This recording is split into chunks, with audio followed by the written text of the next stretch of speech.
ایران کے شہید supreme leader آیت اللہ علی خامنائی کی نماز جنازہ اور تدفین کے مراحل شروع ہو گئے ہیں۔ 100 سے زائد ممالک کے نمائندگان نے آیت اللہ خامنائی کو زبردست خراج عقیدت پیش کیا۔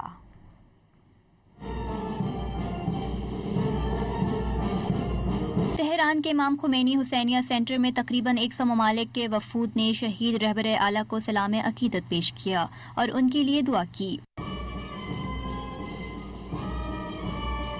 سعودی عرب کے نائب وزیر خارجہ کی قیادت میں سعودی وفد بھی ایران کے آغا جان کو خراج عقیدت پیش کرنے کے لیے تہران پہنچا۔ سعودی وفد کی امام خمینی حسینیہ سینٹر کی آمد کے موقع پر قرآن پاک کی تلاوت بھی کی گئی۔ قد كان لكم آية في فئتين التقتا۔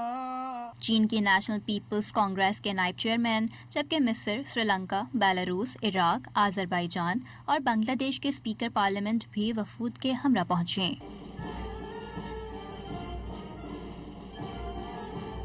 بھارت کے وفد نے ریاست بہار کے گورنر کی قیادت میں حاضری دی اور تعزیت کا اظہار کیا۔ آرمینیا کے وزیر اعظم، ترکی کے نائب صدر اور یمن کے نائب صدر نے بھی شہید رہبر اعلیٰ کو خراج عقیدت پیش کیا۔ صدق اللہ العلی العظیم۔ قزاقستان کے وزیر خارجہ، عراق کے کردستان ریجن کے صدر، جارجیا کے صدر، لبنان کے وزیر دفاع، روسی سیکیورٹی کونسل کے ڈپٹی چیئرمین نے بھی ایران کے آغا جان کے لیے عقیدت و احترام کا اظہار کیا۔